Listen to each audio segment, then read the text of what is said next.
జరిగిందా అనేది. Second relief, అమ్మయ్యా దేవుడు దయతో మంచి జరిగిందని. అలాంటి ఒక టైంలో మనం బతుకుతున్నాం కాబట్టి నాకైతే it's the happiest moment of my life. And అదే సంవత్సరంలో నేను మళ్ళీ ఒక లవ్ స్టోరీతో మీ ముందుకు రావటం, మనం ఎన్ని ప్లాన్స్ చేసినా ఇంకో ప్లాన్ ఒకటి జరుగుతుంది. సో అది నేను ఫస్ట్ నుంచి నేను నమ్ముతున్నాను. So something is being planned for me and I'm very happy. అంటే మీరు లాస్ట్ సినిమా మీరు ప్రొడ్యూస్ చేశారు, చిన్న సినిమా, ఒక బ్లాక్ బస్టర్, ఒక మంచి మెసేజ్ ఇచ్చిన సినిమా. ఆ తర్వాత మరొకటి భారతీయ 2 కూడా, అది కూడా ఒక మెసేజ్ ఇచ్చిన సినిమానే. కానీ ఇప్పుడు మళ్ళీ మిస్ యూ అంటూ లవ్. అయితే యాక్చువల్లీ చెప్పాలంటే గతంలో మీరు లవ్ ఫెయిలియర్ అని ఒక సినిమా చేశారు. అదే నా లాస్ట్ లవ్ స్టోరీ, నా ఫస్ట్ సినిమా ప్రొడక్షన్ అదే. ఆ లవ్ ఫెయిలియర్కి ఈ మిస్ యూకి డిఫరెన్స్ ఏముంది? చాలా డిఫరెన్స్ ఉందండి. అప్పుడు ఉన్న సిద్ధార్థ్ వేరు, ఇప్పుడున్న సిద్ధార్థ్ వేరు. అప్పుడు ఉన్న ఆ కథలో ఉన్న నేను ఎందుకు ఆ సినిమా చేశాను అనేది ఒక కాలేజ్ రొమాన్స్, చాలా కొత్తగా అనిపించింది. అప్పుడు కూడా లవ్ స్టోరీస్ చేస్తున్నప్పుడు అలాంటి ఒక లవ్ స్టోరీ చేయట్లేదు, ఒక కొత్త లవ్ స్టోరీ ట్రై చేద్దామని ఆ టైము. తర్వాత లవ్ స్టోరీస్ అసలు చేయనని ఒక 10 సంవత్సరాలు వెయిట్ చేసి ఇప్పుడు ఆల్మోస్ట్ 12 years తర్వాత మేము ముందుకు ఒక లవ్ స్టోరీ, టైటిల్లోనే మీకు ఇందులో ఇది లవ్ స్టోరీ, ఇది ఎవరు ఏం చెప్పినా ఇది లవ్ స్టోరీ. మిస్ యూ అని టైటిల్ పెట్టి మనం ఇంకేం జానర్ తీసుకోలేము. సో ఇది చాలా important love story. Love story, ఆ లవ్ ఫెయిలియర్ అనే సినిమా ఎందుకు ఇంపార్టెంట్ అంటే నేను ఫస్ట్ సినిమా ప్రొడ్యూసర్గా మారా. సో మంచి డబ్బులు వచ్చినాయి, తర్వాత ఇంకా 4 సినిమాలు తీసా, producer life is going well. కానీ ఇది నేను నెక్స్ట్ 5 filmsలో ఇంకొక లవ్ స్టోరీ సెలెక్ట్ చేస్తానా లేదా అనేది నేను 29th November కోసం వెయిట్ చేస్తున్నాను. ఎందుకంటే నాకు సినిమా నచ్చింది, కానీ లవ్ స్టోరీ ఆడియన్స్ అందరికీ ఒకేలా నచ్చితే మళ్ళీ అది ఒక ట్రెండ్గా వస్తుంది. అండ్ మీకే తెలుసు నేను ట్రెండ్ ఫాలో అయ్యే మనిషి కాదని. ఈ లాస్ట్ 5 yearsలో ఇలాంటి ఫిల్మ్ రాలేదు. సో అలాంటి ఫిల్మ్స్ వచ్చినాయి, అవి బాగా ఆడింది అని మీరు చెప్తే నేను దాని తర్వాత చేస్తే నేను ట్రెండ్ ఫాలో అయినట్టు ఉంటుంది.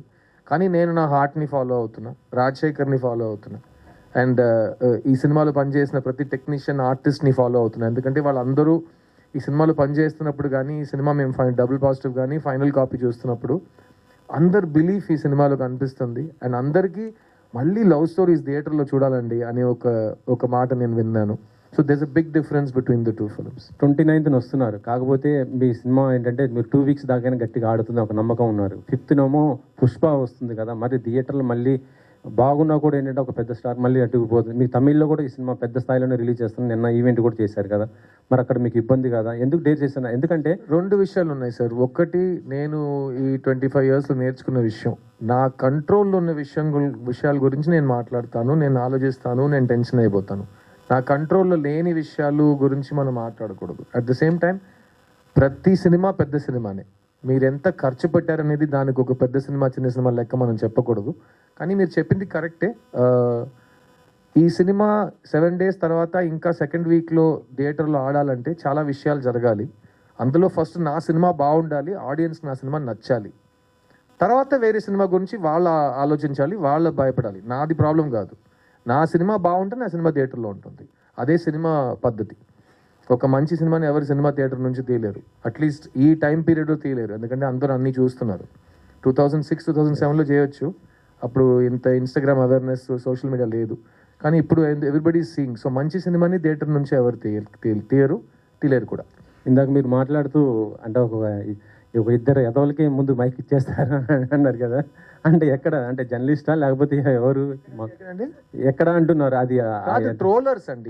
ట్రోలర్స్ ని కూడా ఇప్పుడు ఏం లేదు, నేను ట్రోలర్ ఎదవా అంటే ఏంటి సార్ మీరు ట్రోలర్స్ ని ఎదవలు అంటున్నారని. అయితే నువ్వు ట్రోలరా అని నేను అడుగుతాను. మీరు ఏ పనికి రాని ట్రోలర్గా ఉంటే మీరు సీరియస్గా తీసుకోండి, లేకపోతే మీరు లైట్గానే తీసుకోవచ్చు. ఎందుకంటే మేము ఎదవల గురించి మాట్లాడుతున్నాం. ఇక్కడ ఎదవలు ఎవరు లేరు కదా, ఐ కార్డు చూపించండి ఒకసారి. లేరండి, ఎదవలు లేరండి. సో నేను మాట్లాడుతున్న వాళ్ళు ఇక్కడ లేరు. సో వాళ్ళ కోసం ఎవరు సపోర్ట్ చేసి బెదిరించొద్దు ప్లీజ్. ఓకే, అంతే. Thank you sir. సిద్ధు గారు, సార్ మీరు లాస్ట్ టైం గుర్తుందా మీ క్వశ్చన్ నేను మిమ్మల్ని కంప్లీట్ ఇప్పుడు మిమ్మల్ని అడుగుతున్నా. ఇప్పుడు డైరెక్ట్ ఇంకా డైరెక్టర్ కాదు. ఓకే. సో అంటే ఒక బొమ్మరిల్లు, నువ్వు వస్తా అంటే నేను ఇలాంటి లవ్ ఫిలిమ్స్ చేసినప్పుడు మీ ఏజ్ వేరండి. అంటే యాజ్ ఏ నో మీన్స్ అంటే లవ్ పరంగా, యాజ్ ఏ మ్యాన్ పరంగా కూడా మీలో మెచ్యూరిటీ లెవెల్స్ పెరిగి ఉంటాయి. కథాపరంగా కూడా, అంటే నరేషన్ పరంగా, అన్ని విధాలుగా సినిమా కూడా, కథలు కూడా ఎవాల్వ్ అవుతూ వచ్చాయి ఈ 20 yearsలో. సో ఆ పరంగా చూసుకుంటే మళ్ళీ ఒక కొత్త లవ్ స్టోరీతో వస్తున్నానని చెప్పారు కదా, ఆ ఆస్పెక్ట్లో ఈ సినిమా ఎలా ఉండబోతుంది? నేను చెప్పినట్టు లవ్ పెద్దగా మారట్లేదు సార్. మన లవ్ గురించి మాట్లాడే విధానం మాత్రం మారింది. ఇప్పుడు ముందు ఒక లెటర్ రాసి దాన్ని వాళ్ళు చదివారా అని తెలియడానికి 1 వీక్ పడుతుంది. తర్వాత వాళ్ళు లెటర్ ఆలోచించి రాయడానికి ఒక 1 వీక్ పడుతుంది. తర్వాత వాళ్ళు పోస్ట్ చేసి మళ్ళీ మన దగ్గరకు రావడానికి 1 వారం పడుతుంది. How are you, I'm okay చెప్పడానికి 3 వీక్స్ పడతాయి ఆ టైంలో. అప్పుడు కూడా ప్రేమించి పెళ్లి చేసుకునే వాళ్ళు ఉన్నారు కదా. ఇప్పుడు ఏంటంటే ఓకే అనే పదాన్ని కేగా షార్టన్ చేసుకున్నారు. అంత కూడా టైం లేదు మన దగ్గర. సో ఇప్పుడు 2 సెకండ్స్లో లవ్ తెలిసిపోతుంది. అదే మెయిన్ డిఫరెన్స్. అర్థమైందా? ఓపిక చాలా తక్కువ అయిపోయింది. కానీ ప్రేమలో గెలవడం, ప్రేమలో ఓడిపోవడం స్టాటిస్టికలీ అన్నీ సేమే. ఒక క్రికెట్ మ్యాచ్లో 2 టీమ్స్ ఉన్నాయంటే ఒక్కొక్క టీంకి సేమ్ ఛాన్స్లే ఉంటాయి కదా. అదే ఆ సేమ్ స్టాటిస్టిక్సే ఇప్పుడు కూడా ఉన్నాయి. ఆ మాట్లాడే విధానం మారింది, ఈ డివైసెస్ మారినాయి. కానీ సో నాకు ఇంకో ఎగ్జాంపుల్ చెప్తాను. నేను ఎగ్జాంపుల్స్ బాగా ఇస్తాను. ఇంకో ఎగ్జాంపుల్ చెప్తాను మీకు. మణిరత్నం గారు 2000లో మాధవన్ని, శాలినిని పెట్టి ఏఆర్ రెహమాన్ గారు మ్యూజిక్తో ఒక సినిమా చేశారు, సఖి. ఆ సేమ్ అప్పుడు మణి సార్ ఏజ్ ఏంటి? దానికి 20 years ముందు ఆయన రోజా తీశారు.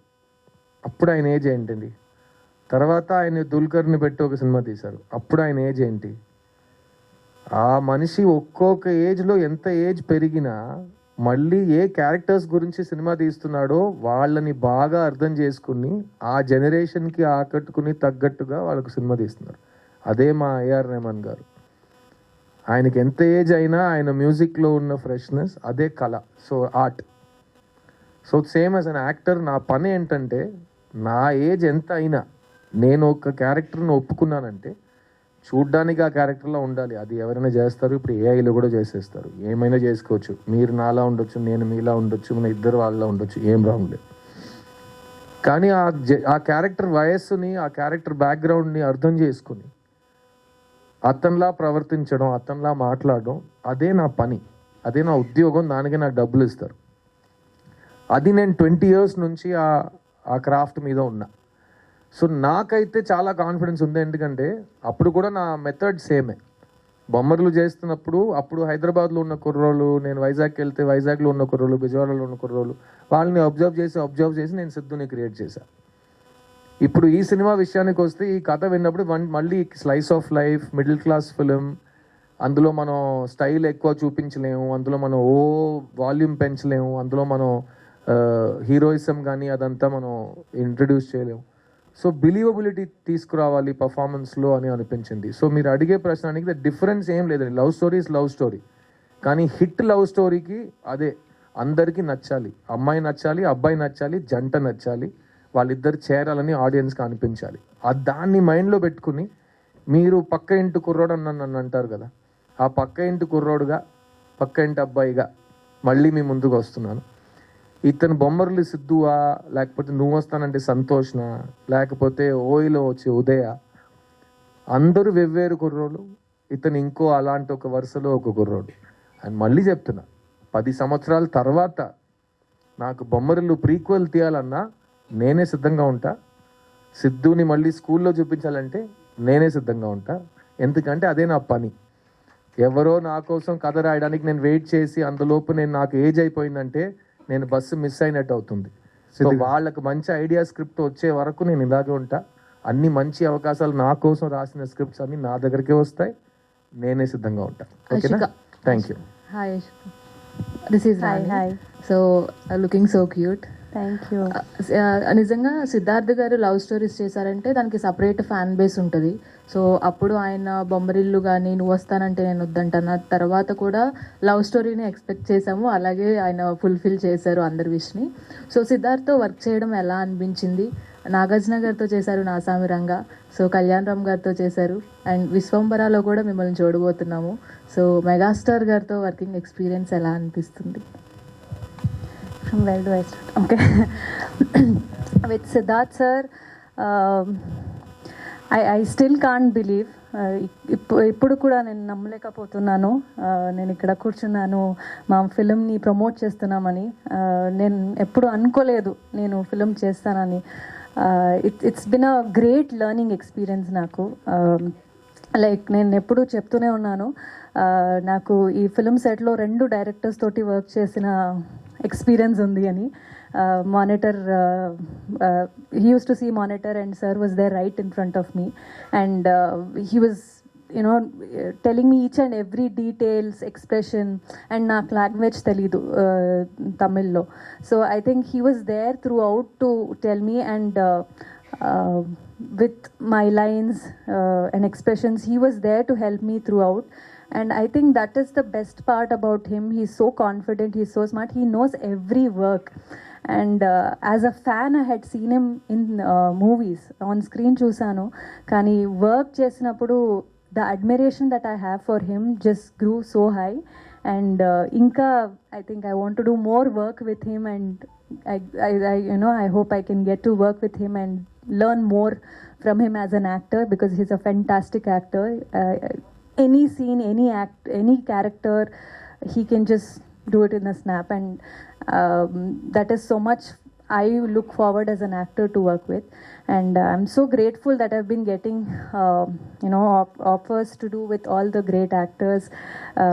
Chiranjeevi garu, I've been working for Vishwambara. It's been a wonderful experience working with him.